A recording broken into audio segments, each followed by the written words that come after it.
the other world was very near. So the spirits and spirits of nature were very, very close. And people had, you could call it in modern times, very superstitious, but a very strong belief in the power of certain symbols, in the power of magic, in the reality of magic. Keep watching to learn more. Book 4 in the new Thinking Aloud dialogue series is Charles T. Tart, 70 Years of Exploring Consciousness and Parapsychology, now available on Amazon. New Thinking Aloud is presented by the California Institute for Human Science, a fully accredited university offering distant learning graduate degrees that focus on mind, body, and spirit. The topics that we cover here. We are particularly excited to announce new degrees emphasizing parapsychology and the paranormal. Visit their website at cihs.edu. You can now download all 8 copies of the New Thinking Aloud magazine for free, or order beautiful printed copies. Go to newthinkingaloud.org.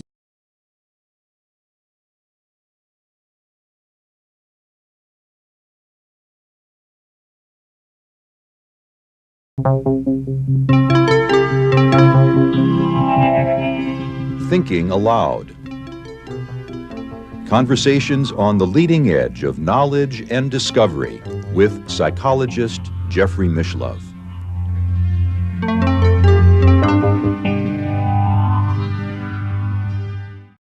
Hello and welcome. I'm Jeffrey Mishlove. Today we'll be exploring the Irish contribution to our understanding of consciousness. My guest is James Tunney, who is an Irish barrister, qualified as a barrister who has taught law all over the world. But more importantly for today's discussion, he is an author as well as an artist. He has written The Mystical Accord, Sutras to Suit Our Times, Lines for Spiritual Evolution, as well as 2 dystopian novels, Blue Lies September and Ireland, I Don't Recognize Who She Is.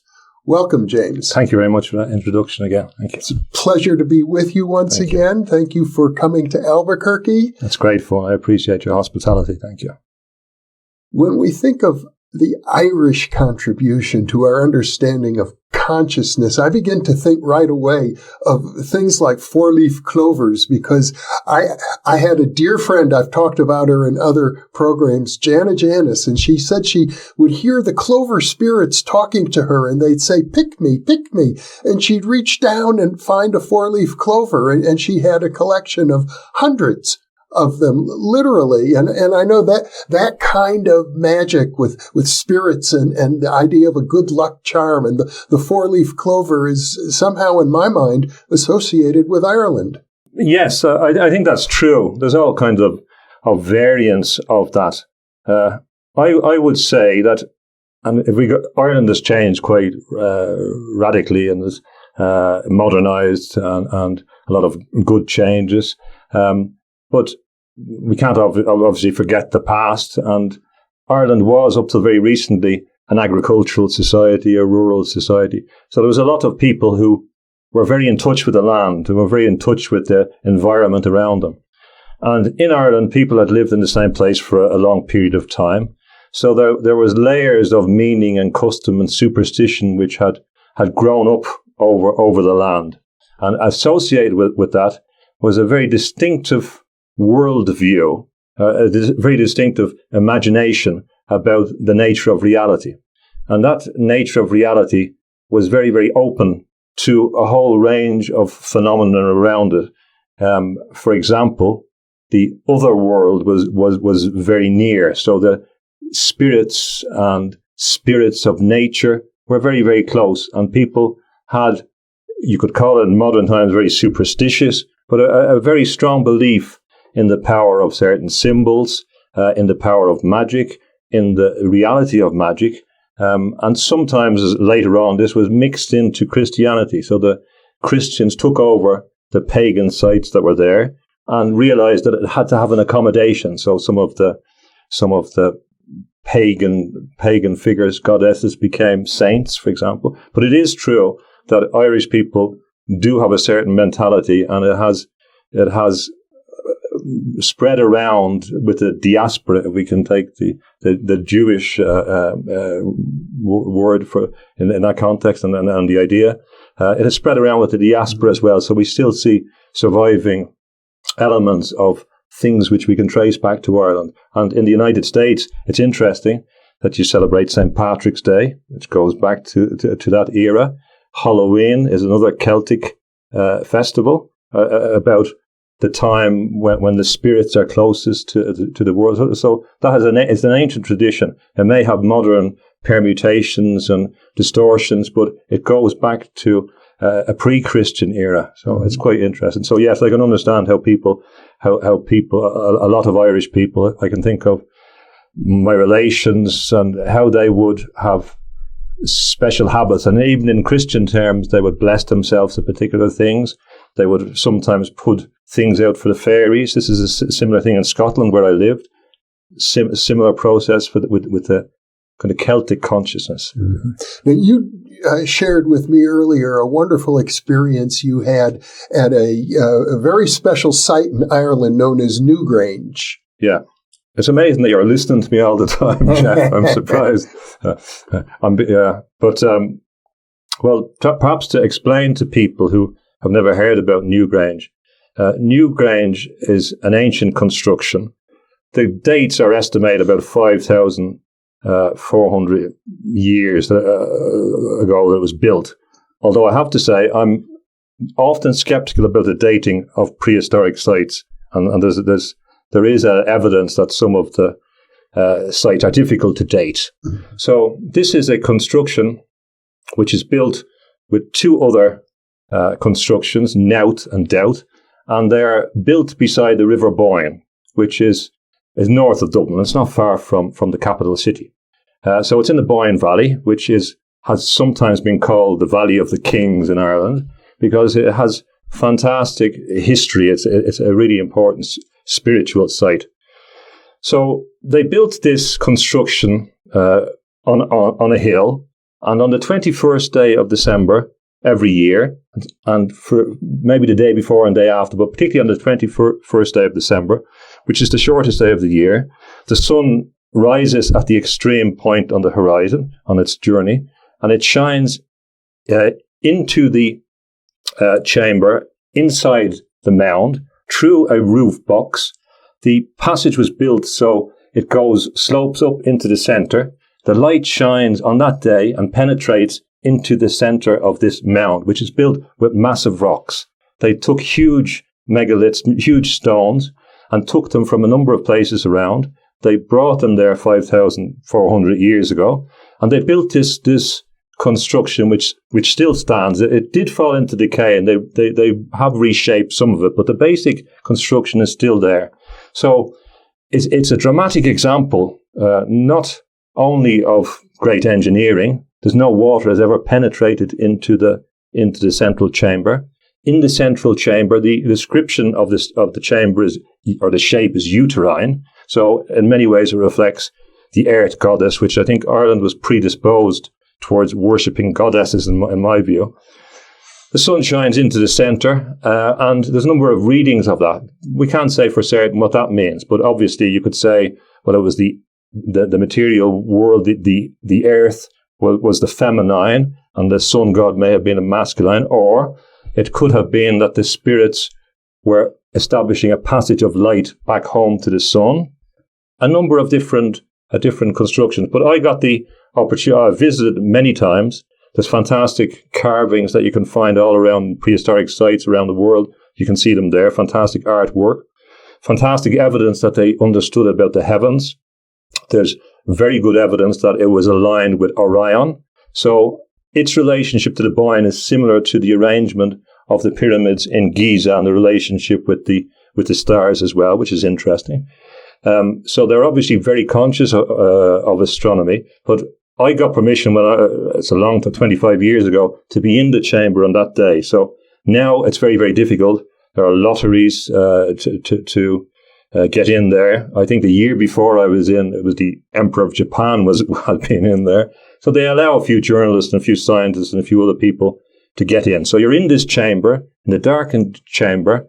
It's pitch dark, and the light, you can see a beam of light, like a laser beam, coming up and creeping into the center. A gold, and it varies. It can be gold, red, depending on the skyscape. It comes into the center of the chamber. It doesn't stay for long, and then it retreats. So they use, obviously, scientists say, it's a calendar. Well, that's a very narrow view of how things work. They tend to oversimplify.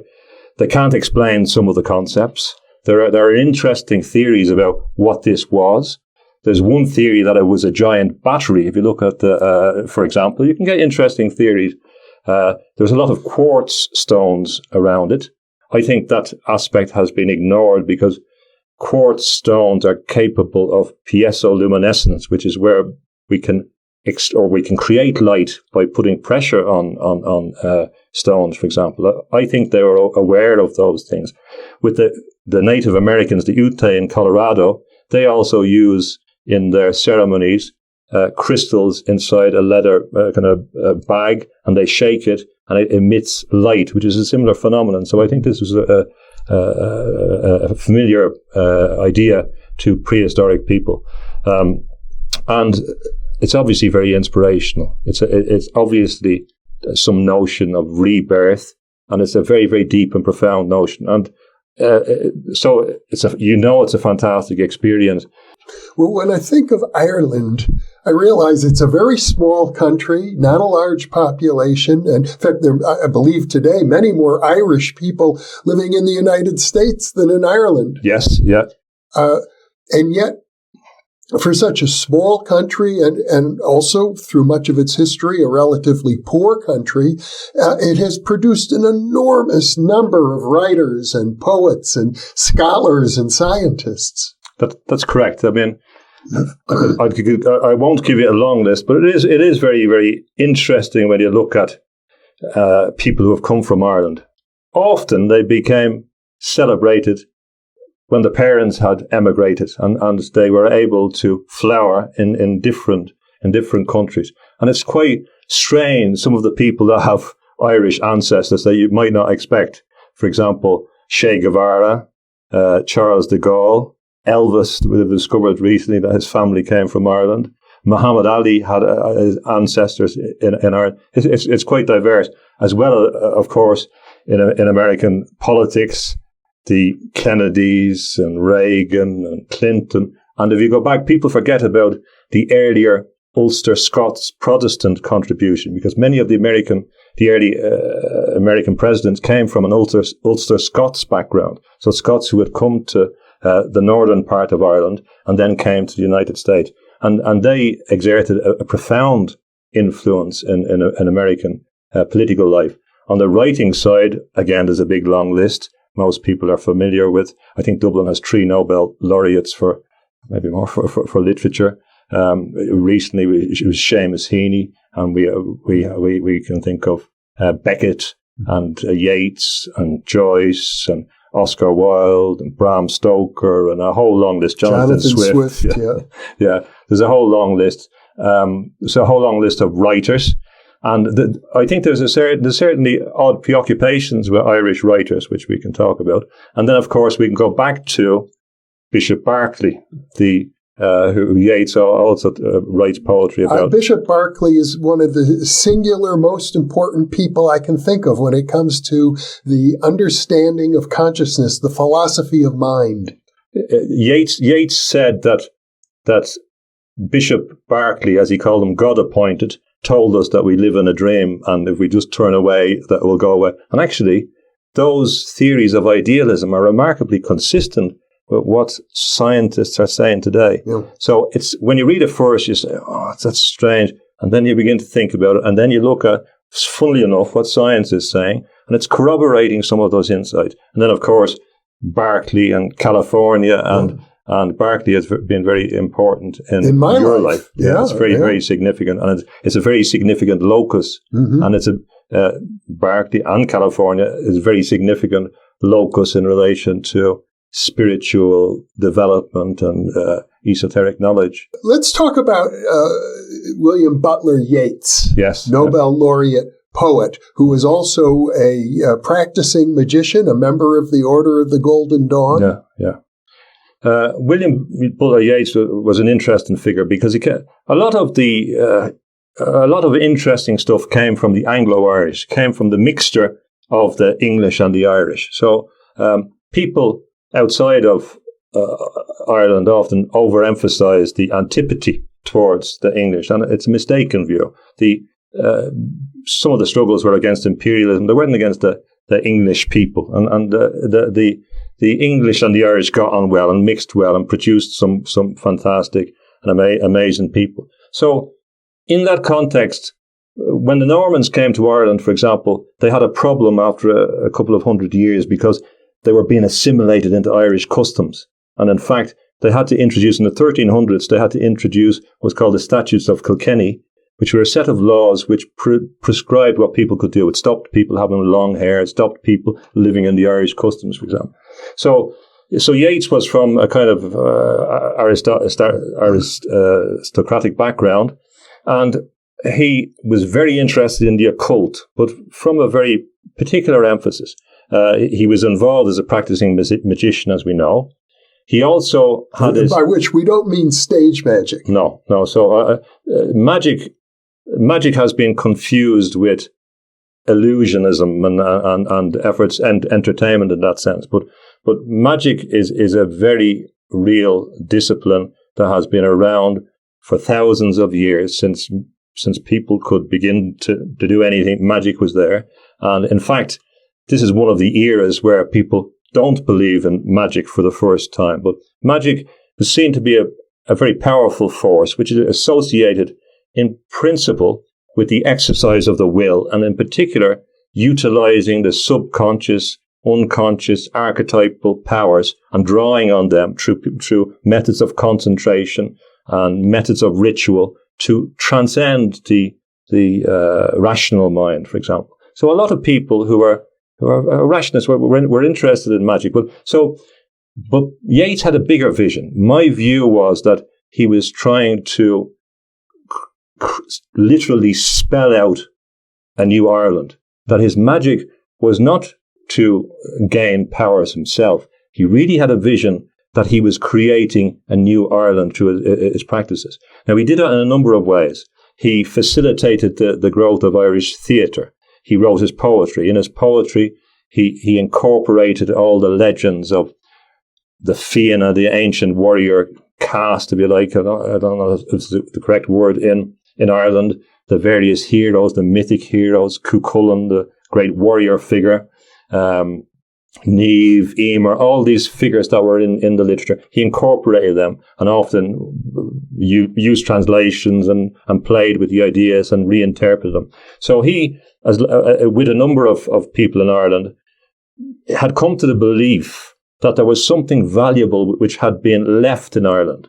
And this was his patron, Lady Gregory, had also come to the same conclusion. So we have the era of the Celtic Twilight, where they began to go and search out the folklore of people. So they began to talk to what they would have called peasants and ordinary folk, ordinary people that lived on the land.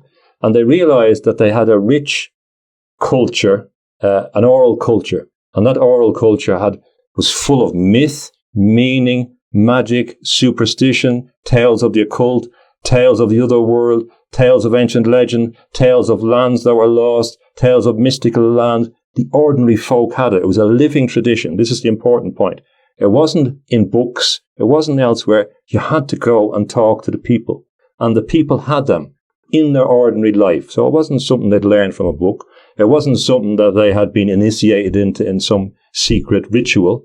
It was a lived tradition which involved an environment which was full of supernatural beings. Now, these could be reconciled with Christianity as well. So sometimes there's an exclusivity. Say, you believe that, you can't believe this. I'll give you an example. In Scotland, which has a lot of similar lore, the book, The Secret Commonwealth, was written by a reverend in one of the Protestant churches. So although he had his beliefs and would have been very God-fearing in his domain, he had no problem with accepting these alternative realities that were reported to him from the people. And he played a role in saving that, as the early Christian church did play a role in transcribing the ancient myths of Ireland. Now, they may have put their own twist on them, but they did do a saving role. Now, well, let me mention parenthetically, for the benefit of our viewers, that concept of the secret commonwealth has been taken up in a wonderful series of novels by the British author Philip Pullman. Yes, and my daughters were reading that before I came, and I don't know if I mentioned to you that they wondered whether you're in the X-Men series. Dr. Xavier, yes. But my hero. So Yeats went out and talked to the people. They gathered the folklore. So they performed a very useful function because he realized it was dying out. And he realized not only was it dying out, but it was important. So he had that genuine interest and love. He learned to love certain aspects that hadn't been available to him. At the same time, in London, he had the Golden Dawn. He often pined for Ireland, and of course he wrote his famous poem, The Lake Isle of Innisfree. I will arise and go now and go to Innisfree, in a small cabin built there of clay and wattles made. 9 bean rows shall I have there, a hive for the honey bee, and live alone in the Bigelow glade, and I shall have some peace. It goes on. So, but he believed that he was manipulating the public to create his new Ireland, to nourish, if you like, the nationalist movement. And to a certain extent he did. So when 1916, when the rebellion happened, although he wasn't advocating violence, he asked himself in the poem, did my words send out those men to die? He didn't believe that there would be another rebellion, and he was partly surprised. And he'd seen these people going around Dublin, and I don't think he'd been hugely impressed with them, because the 1916 revolution was led by a range of people with different interests. It's quite interesting how they got there. So, so in his head, he was preserving what was there, trying to leave for posterity some evidence of what had been hitherto, but also with an eye to the future, wondering, could he use his magic to create a new Ireland? Also, it was interesting, he communicated with spirits, and he had a spirit guide, which he discovered, who I think he discovered it in an ear trumpet in London, but began to talk to him from a few hundred years ago, north of Africa, and this figure kept coming back to him in his seances, and so. Now, I understand his wife was a medium. Yes, that's right. That's an important part. So she could help him with a lot of things. So it's difficult to disentangle how much of the artistic inspiration comes from a different dimension. And again, sometimes you look at a certain author, and sometimes you like them in a different mood. You don't like them. Sometimes you have to come back to an author and look, or a poet, and look at them in the light of a particular perspective to understand the symbols they use. Mm-hmm. You look at a symbol, for example, like the rose, and you realize that when someone like Yeats uses it, he's drawing in the whole history of the symbolism of the rose and Rosicrucianism and all these esoteric and mystical things. So when he's talking about some of these issues, he's not talking in a simple way. And also he was interested in the Vedanta and the Indian spirituality, and he saw a close connection between Indian philosophy and spirituality and what he heard of the people and some of the stories and some of the words, and he believed they were connected. He wrote a book called A Vision, in which, as I understand it, he describes these seances with his wife and how he received specific communication from the spirits regarding the symbolism to use in his poetry. Yes, yeah, that's the point about when you're looking at certain artists, there's different layers to the meaning. So one has to be one looks at them on a superficial level and says, well, that doesn't mean anything. Without the knowledge of those underpinning doctrines, it's difficult to gain access to them. But with them, they begin to become something else. But he was certainly a visionary. Later on, he became a senator. My grandfather was a senator as well. But Yeats was seen to be, he was accused of having sympathies with fascists at the time. I don't see the evidence for it. One of the usual things.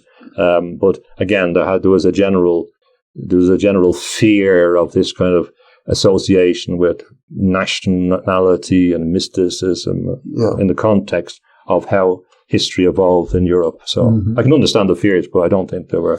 Well, of course, in my lifetime, your lifetime, and the lifetime of your parents and grandparents, there's been a lot of violence associated with the Irish Revolution and its repercussions, and as you mentioned, the conflicts in Northern Ireland.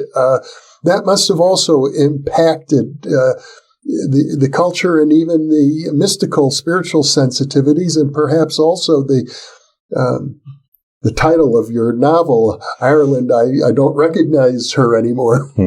I suppose I took the same path as from the islands to the island and Huxley's path, I suppose, from writing about perennial philosophy to dystopian novels.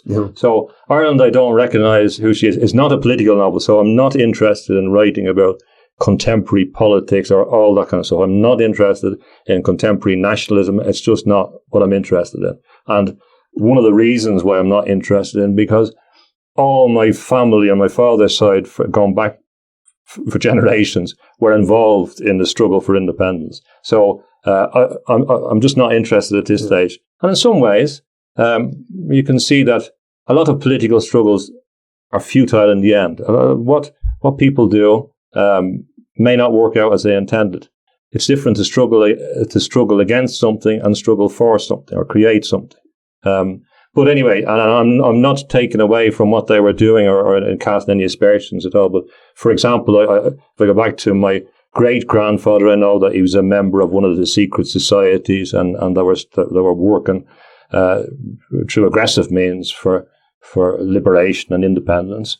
They worked for land rights. The land right movement started off in Mayo, where they were. They had moved there from Northern Ireland. They had, it seems, been dispossessed there with other people, so they were given refuge in the hills of Mayo by the very kind people there's very nice people living on the west coast of Ireland. You'd enjoy them, and the next time you're there. And then my grandfather was involved in the thing, and his brothers all went to jail, and they were in any amount of prisons. And they were active. They were fighting. What they were fighting against was an imperial force. That's what they were fighting against, the British Empire. They weren't fighting against the English. They weren't fighting against Protestants. There was no sectarianism. They believed they were fighting against an empire, which they were. And subsequently, my grandfather became a member of Parliament, a constitutional politician. James Tunney was his name, and his son was a politician who became a conservative politician, I suppose you'd describe him, James Tunney as well. So it runs in the blood. So I don't want to get involved. Yeah. But what I'm saying is, yes, it's true. I remember Dublin escaped the horrors that went on in Northern Ireland in my lifetime. But I remember the day, for example, when the three big explosions went off in Dublin. Although I was outside the city centre, the houses were shaking, and it was horrific. So I mean, so you could feel the thing, a horrific loss of life. And Ireland is a small place, so you cross paths with people who were involved in those things. One point to mention about it is that it wasn't a sectarian issue initially, because when the Normans came to Ireland in 1169, everyone was Catholic. So the Normans were Catholic, and the people had been Catholic, not entirely. So it wasn't a sectarian issue till later. Yeah. So that's important. But it was a colonial struggle. Ireland was the only colonial nation in Europe, if you think about it. So people talk about Europe. Ireland is not to be put in the same category, if you want to be accurate about that, because Ireland was a colonial, struggling against a colonial power. And in that sense, it has all the history that goes with that. And that's why, as well, that existing links with India were very close, because India had the same experience. So you were talking about Aurobindo recently, a very interesting talk. He was very well informed about Irish politics. He knew what was going on better than some of the people in Ireland. It's quite remarkable. As was Gandhi. Gandhi was influenced by Daniel O'Connell, who was in favour of peaceful struggle. He was against. He said that not one drop of blood should be shed for nationalism, and I agree with that. I think that's the approach. But Aurobindo, when he engaged in his mystical pursuits, he intended to come back to politics, but he never did. It goes back to one of your issues about how does mysticism come into the world. But the violence was awful. I don't believe it'll start off again. It was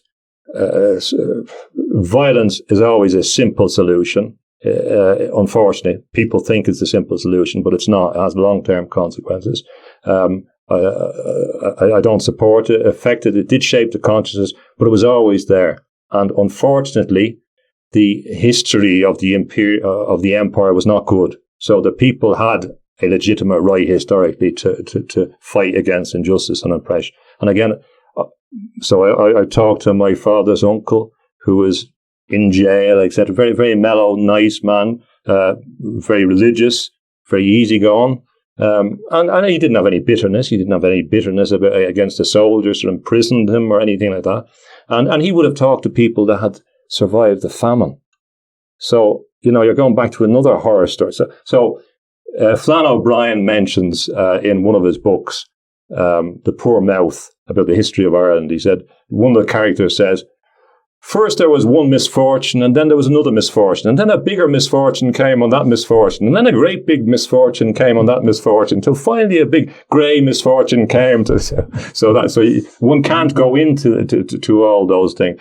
A lot of people have another point as well from English history, and this was a point that was made in a book on African slavery. The author started off by saying that what happened in the United States in relation to the structure of slavery, everything had happened in Ireland beforehand. Not quite the same, not everything. That's a mistake. That's an oversimplification. But a lot of the features had happened in Ireland.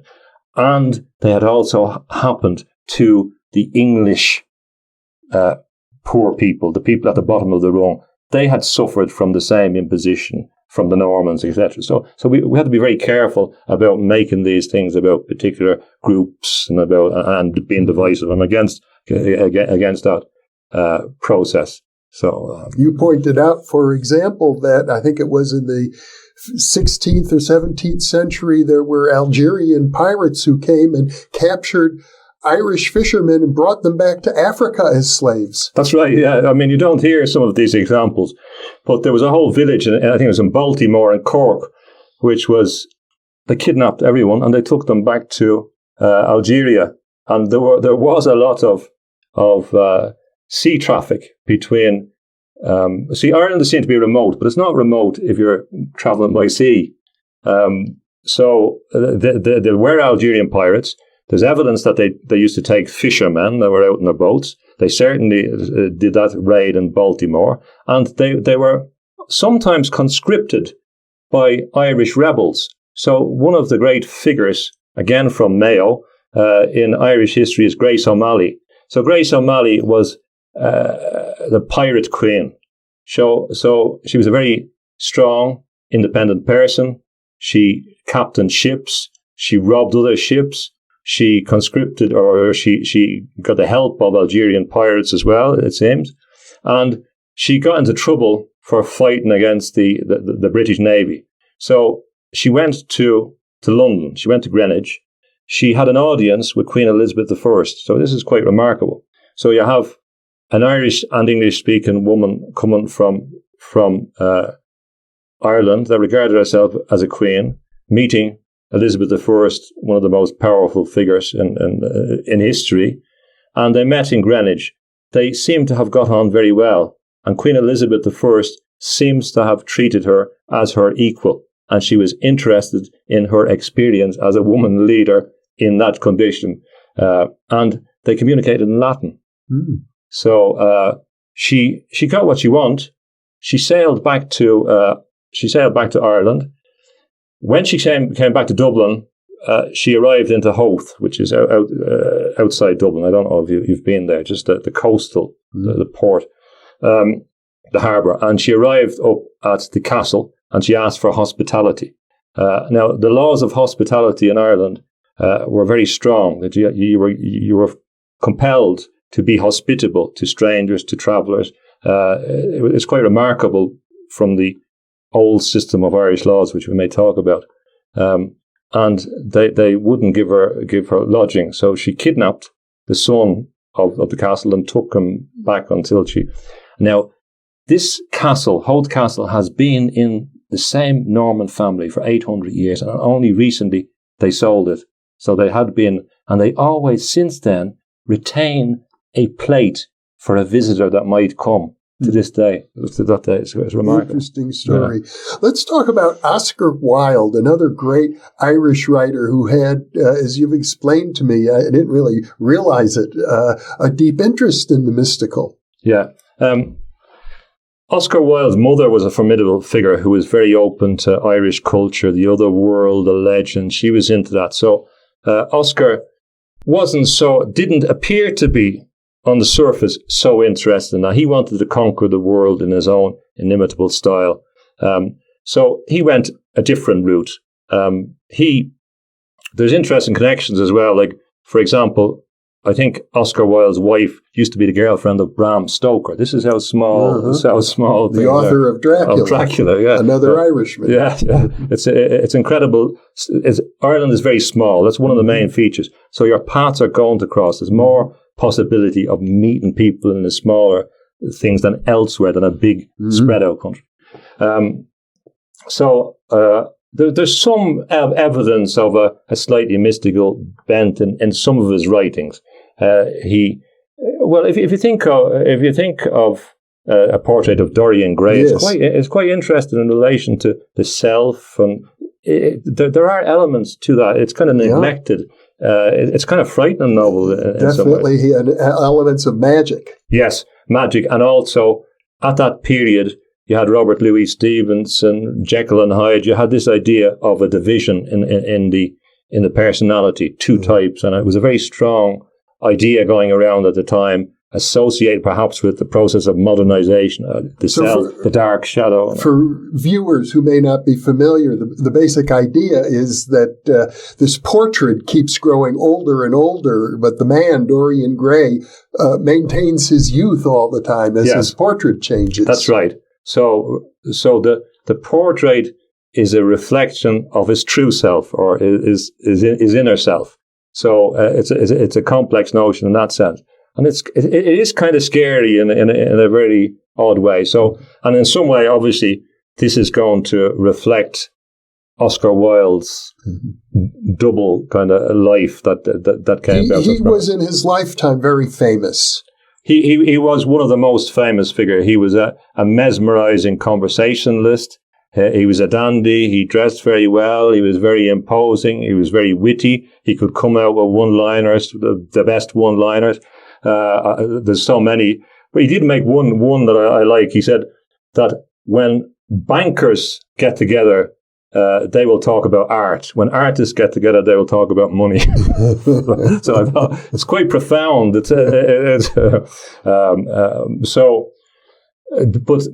And there's a very good biography by Richard Ellman, which I like. It's a very profound study. With the biography is a work of art in itself.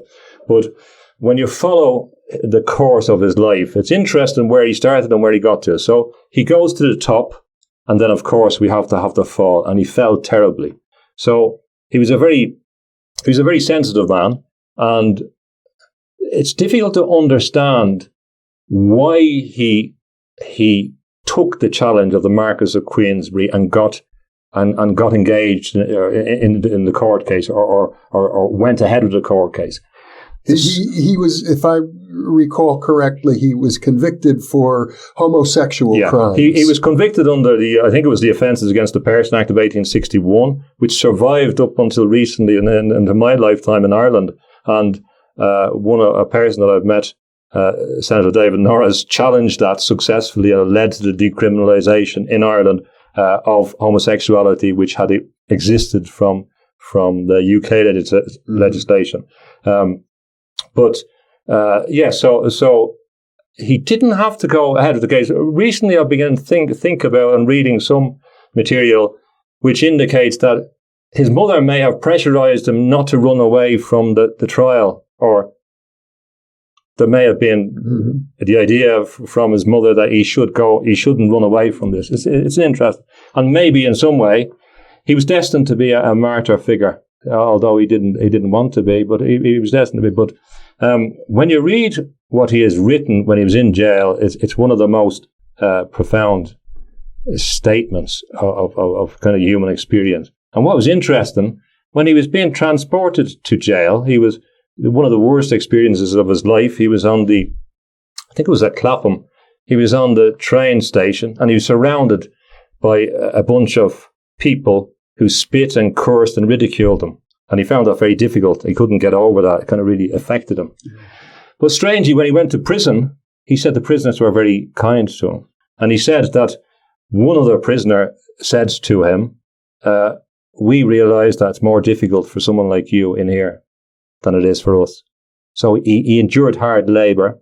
But you talked about the dark night of the soul. He had the dark night of the soul. And in fact, it accurately describes, notice how the dark night has been appropriated to another meaning. Dark night. That. But anyway, just Batman. No, seriously, this is that substitution effect. Yes. Inversion as well. But anyway, so he's in jail, and he describes in his writings, without special attention, his mother coming to him in the jail. She appeared to him and in spirit. Yeah. So he didn't seem to find this strange. So it was clear to me that he's quite open. So in the jail, he writes this letter, which has been called De Profundis, the best thing he wrote, in my view. So he wrote a letter. He didn't intend it for publication. In fact, the name De Profundis, or from the depths in the Latin, he didn't put that name on, but it was published. It's available. He's out of copyright, so it's available on the internet for everyone to read. But he tries to understand everything. So he goes into a deep intellectual study in his head of what he has learned and what life is about. And he comes back to Christianity, and he sees Christ as a great artist. This is how he could approach Christ, as a great artist. And he begins to understand what the Christian thing meant when you cut away all the other side. And in the end, he said that the most important things he was going to focus on for the rest of his life were mystical things, the mystical in life, in nature. So he had come to that path very, very late after a horrific struggle. But that book I would certainly recommend to read, and you get a full. But and what's another interest? It's strange the way Ireland is so small. He was prosecuted by the great Irish barrister, Sir Edward Carson. So Edward Carson was a unionist. So he was a unionist member of Parliament. That means that he was one of the people that wanted to maintain the link between Ireland and Britain. So he would have been opposed to the nationalist movement. So he was a great barrister. He was very, very effective, very successful. And it seemed that he had qualms about, he didn't really want to ridicule.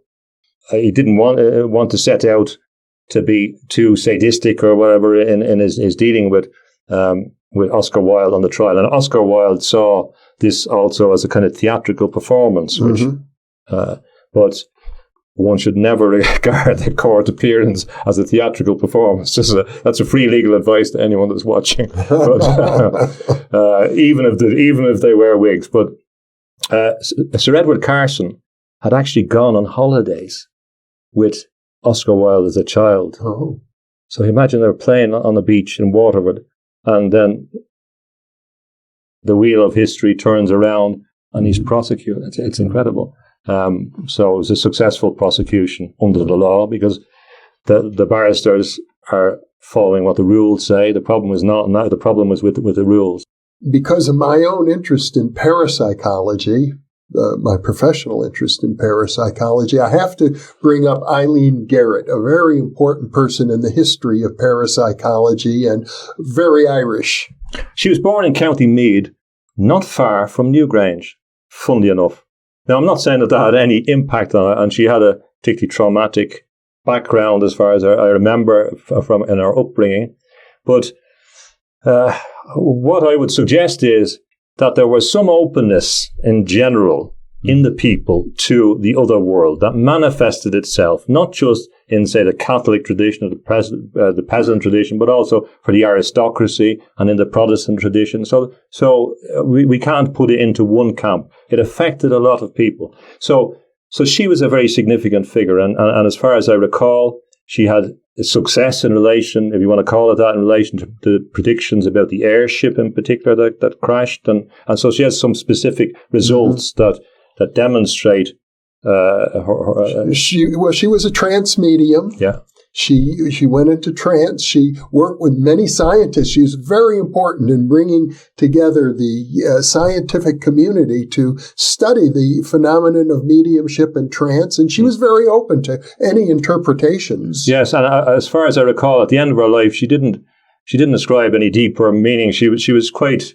She could stand back and be objective about it as well. She didn't seem to be too attached to the process, which was interesting. Yeah. But another figure that comes up, and I'm sure she would have come up in your discussions here, is Bridie Murphy. Yes. So in the reincarnation studies, it's no surprise to me that it's an Irish woman that appears in the context. So in the reincarnation context, Maury Bernstein's book, The Search for Bridie Murphy, involves hypnotic regression of, as I recall, an American woman who recalled a lifetime, I think, in the 17th century or so in Ireland.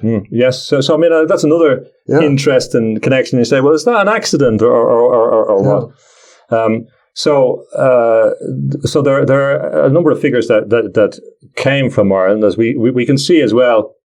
Some literary critics, although I don't read so much of them anymore, but as I read them before, when they were talking about the Protestant imagination, if one can say such thing exists in Ireland or descendants, they claim that the Protestant aristocracy had a great fear of being supplanted by the Catholics. So there was always this fear element which affected their imagination, and therefore they imagined that was where Bram Stoker came from. And of course, if we look in the art context, Francis Bacon was born in Dublin, and his art had a similar kind of you're talking about the modern artist. The modern artist, Francis Bacon, the great painter, was born in Dublin and brought up in County Kildare before his father sent him to Berlin to cure him of his homosexual tendencies. But I don't think it was the wrong place to send him if he wanted to do that in the 20s. Had a great time. But Francis Bacon is interesting because he said that the images came into his head like a projector. It's very interesting to talk about it. So he talks in a more as a psychic way, which is kind of ignored in some way. So he also had that some of the fear element, when my daughters saw the Francis Bacon pictures in the book I had at home, they said, "Oh, look at all the monsters." And I thought it was a good description of, but I like Francis Bacon. And I mentioned it, I met Francis Auerbach, who was around the same time. That's a different story. But so you have those figures. But if you look at the diaspora and you look in the United States and you look at a number of people that were interested in consciousness, now as far as I can see, I may be mistaken on some of them, but they do have a strong Irish connection. So we can say Terence McKenna, Timothy Leary, Philip K. Dick. We can go through a whole list of people. Yeah. Robert Anton Watson. Wilson. Wilson, sorry. Yes, who was a good friend of mine back in the day. Yeah, and who went to live in Ireland. He had a wonderful story. I know he used to talk about the puka. The puka, yes. The Irish image of like Harvey the rabbit, a giant 6-foot-tall rabbit. Yeah, that was his interpretation. I listened to that. There's variants of that. So there was also variants. There was variants at different places in Ireland of what that was, and it was also used as a general word for all types of ghosts. So there could be different things, but he understood that, and in fact, I don't know if you've ever read the Illuminatus trilogy. It's a great book, a masterpiece of literature. Yeah. I want to come back, though, to the puka, because he had a great saying. Someone asked him, do you believe in the puka? He says, of course not. But then he said, but I don't think the puka believes in me either. Yes, that's right. I worked in Africa for the United Nations on an advisory project, and I was, after being out at a lot of meetings, I bumped into a previous lecturer of mine from Trinity College, who was then a minister for water in South Africa in Mandela's government, they were opening a big dam there. So I was having a drink at a bar, and there was an Englishman there, as it happens, who was a very rational economist, detail, statistics.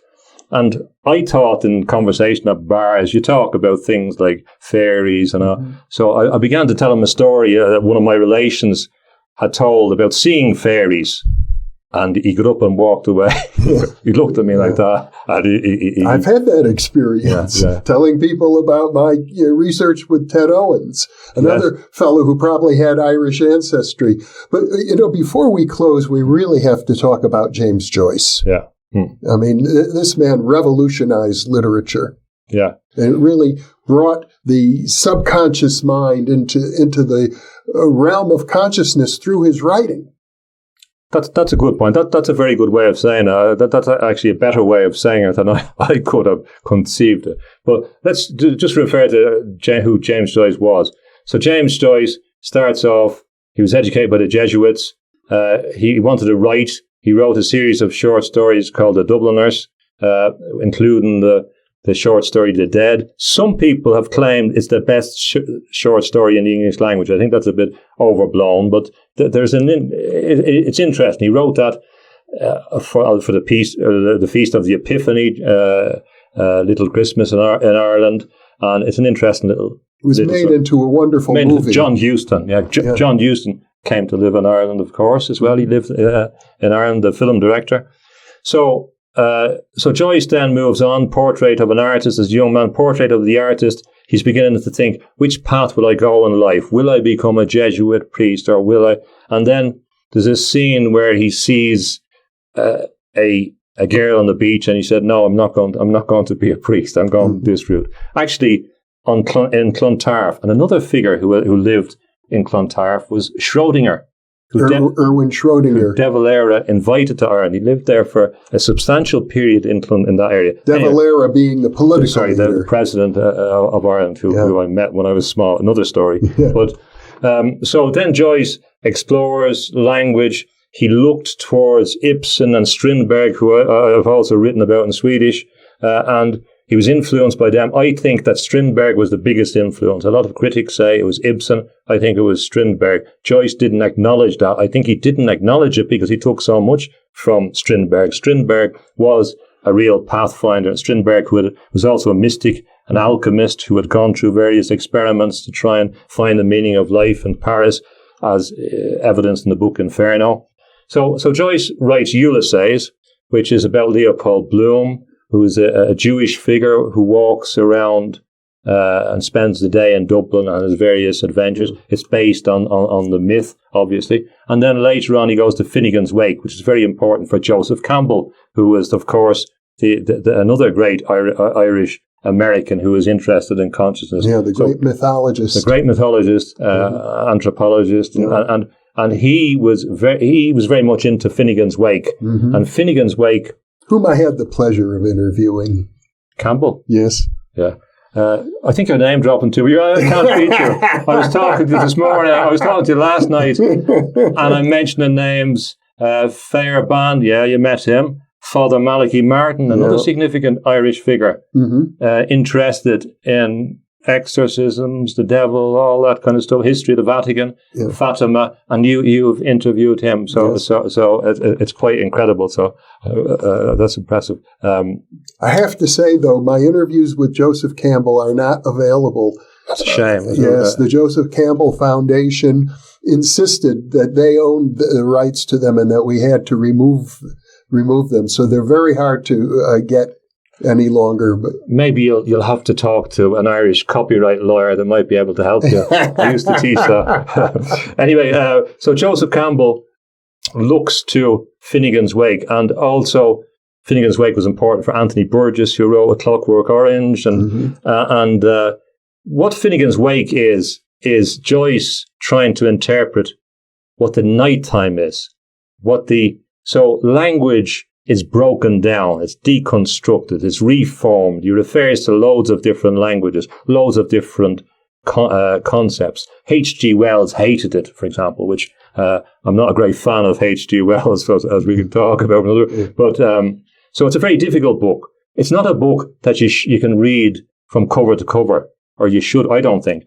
it's a circular book. So River Run past the Evan Adams. It starts off, and then it reflects the journey of the river from its source, the River Liffey, to the time it meets the sea at Howth, where it's also written in a style known as the stream of consciousness. Stream of consciousness. We have the stream of consciousness in Ulysses, but when he gets to Finnegan's Wake, he's thinking about concepts of musicality. How does it sound? I think also he was deeply interested in a type of hypnosis. I thought there is a kind of hypnotic form, breaking down of language. And there is, I think, from my explorations in poetry, a way that you can approach texts that if you follow them, that it will change your perception. It will begin to confuse the mind so that your subconscious is open up. So you're reading something and the logical brain says, this makes no sense. What is this? Well, I can't understand this. But if you begin to just go with the spell, you begin to become hypnotized or drawn into a different type of reality. And it's a very complex idea. And he said about his books that the academics will be trying to understand these things for hundreds of years. So your description was actually a very, very useful one. The way you put it was exactly right. I'm a fan or a student of William James' work, his classic essay on the stream of consciousness, written, I think, around in the 1890s, I suspect, influenced Joyce. Yes, that's correct. And we've talked before as well that pragmatism as a philosophy has influenced Cubism. The idea that you look at a face from different perspectives, for example, and Picasso has its roots in some of those philosophical traditions, which is sometimes ignored.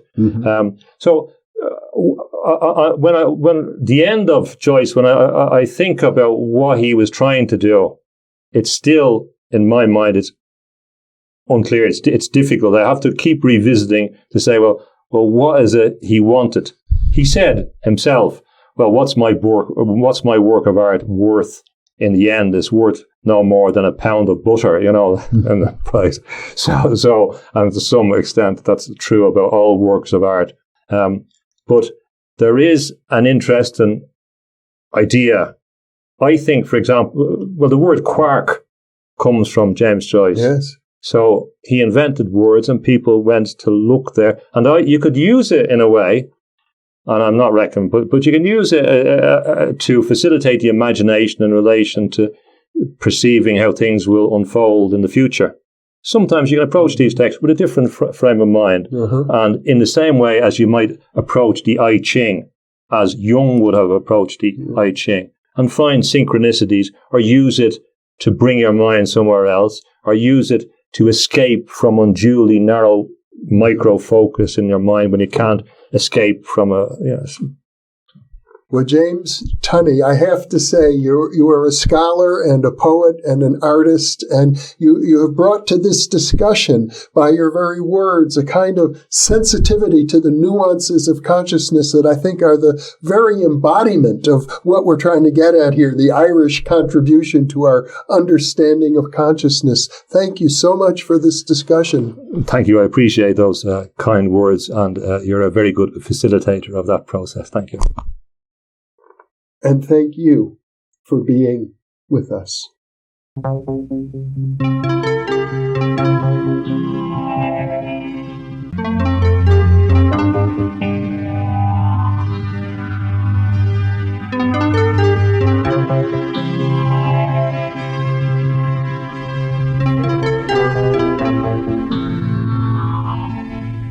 Book 4 in the new Thinking Aloud dialogue series is Charles T. Tart, 70 Years of Exploring Consciousness and Parapsychology, now available on Amazon. New Thinking Aloud is presented by the California Institute for Human Science, a fully accredited university offering distant learning graduate degrees that focus on mind, body, and spirit. The topics that we cover here. We are particularly excited to announce new degrees emphasizing parapsychology and the paranormal. Visit their website at cihs.edu. You can now download all 8 copies of the New Thinking Aloud magazine for free, or order beautiful printed copies. Go to newthinkingaloud.org.